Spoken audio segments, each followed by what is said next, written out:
Chapitre 4. Les secrets des prisonniers sont dévoilés. C'est seulement alors qu'Elric et Cymoril approchaient de la plus petite des portes orientales de la cité que les hommes à l'armure jaune découvrirent les deux cavaliers. « Ha ha ha, ils nous ont enfin trouvés !» dit Elric en souriant à travers les gouttes de pluie. « C'est un peu tard, non ?» Cymoril, toujours en proie à ses funestes pensées, acquiesça d'un signe de tête. Pour toute réponse, elle esquissa un sourire.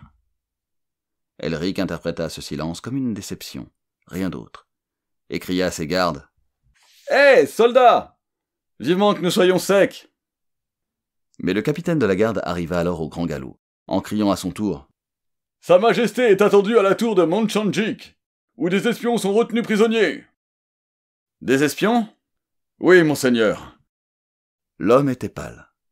La pluie ruisselait sur son aume, en souillant le drap léger de sa cape. Il avait de la peine à contrôler sa monture, qui piaffait dans les flaques d'eau dont étaient emplis les trous du chemin.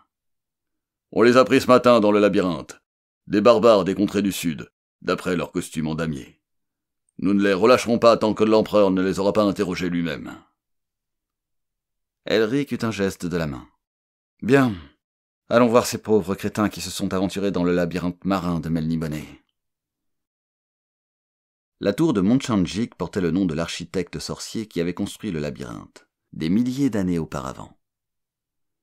C'était le seul accès au grand port d'Imrir, et son existence était gardée secrète, car il protégeait la cité contre toute attaque par surprise. C'était un labyrinthe inextricable, et les nochers devaient être particulièrement habiles pour y diriger les embarcations.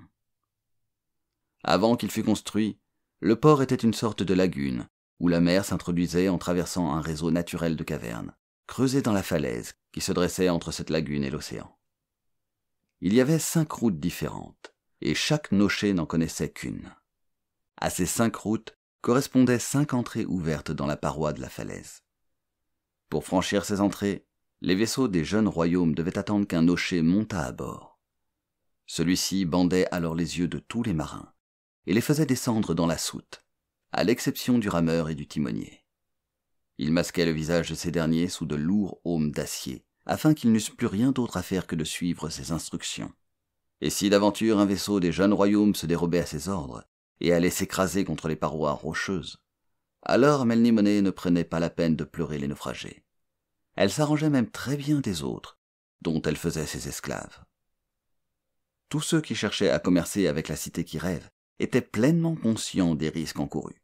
Et pourtant, chaque mois, c'étaient des dizaines et des dizaines de marchands qui venaient affronter les dangers du labyrinthe pour troquer leurs misérables denrées contre les richesses somptueuses de Melniboné. La tour de Monchanjik dominait le port et le grand môle qui s'avançait jusqu'au centre de la lagune.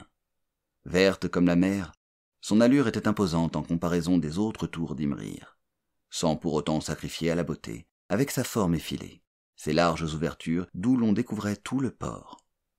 La tour de Monchanjik contrôlait tout le trafic du port, et ses caves retenaient prisonnier quiconque avait violé une quelconque des nombreuses lois régissant l'activité du port.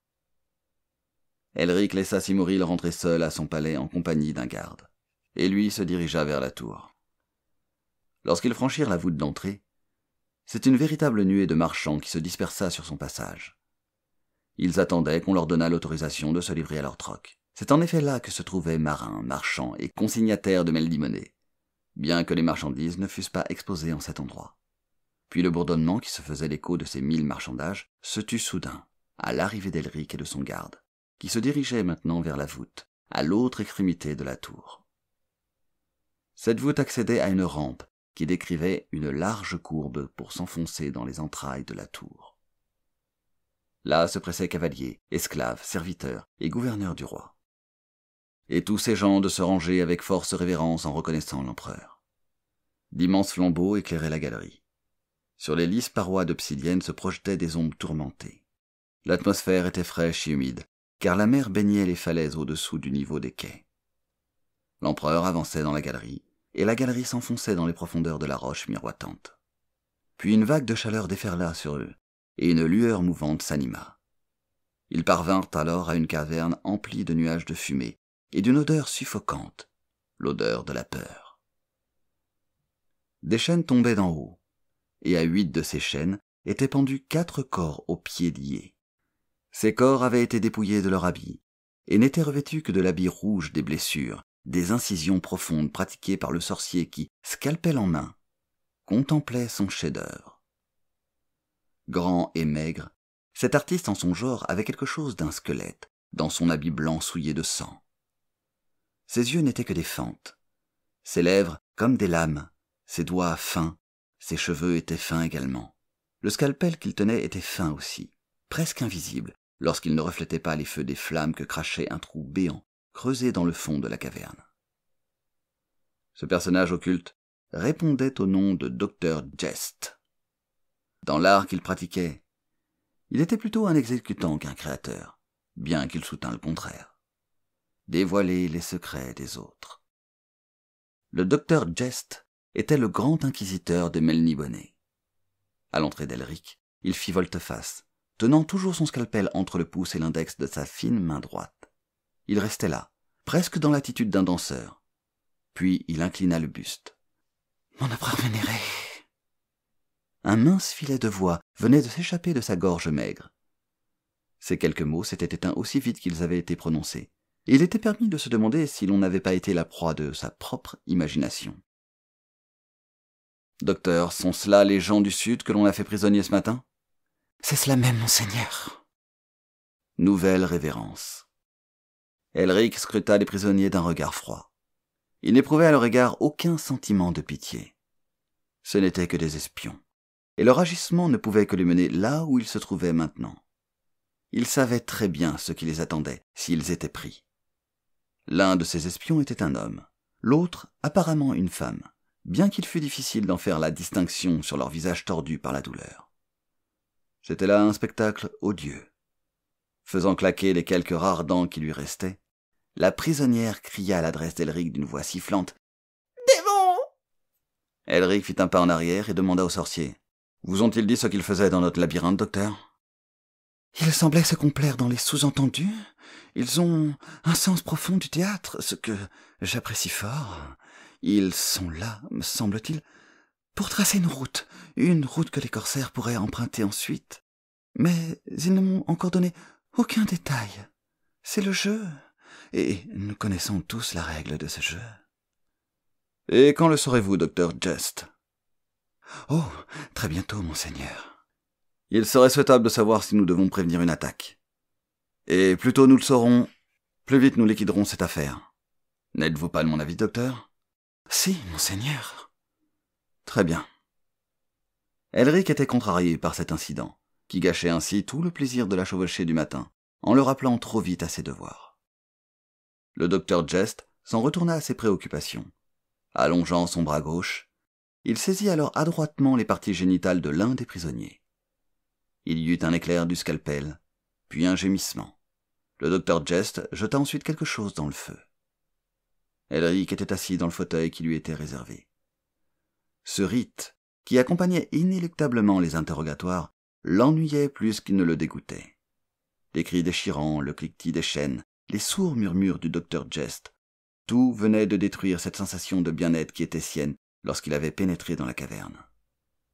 Mais cela faisait partie de son métier de roi, d'assister à de semblables cérémonies rituelles. Et il devait assister à cette cérémonie en particulier, pour recueillir de précieux renseignements, et féliciter ensuite son inquisiteur.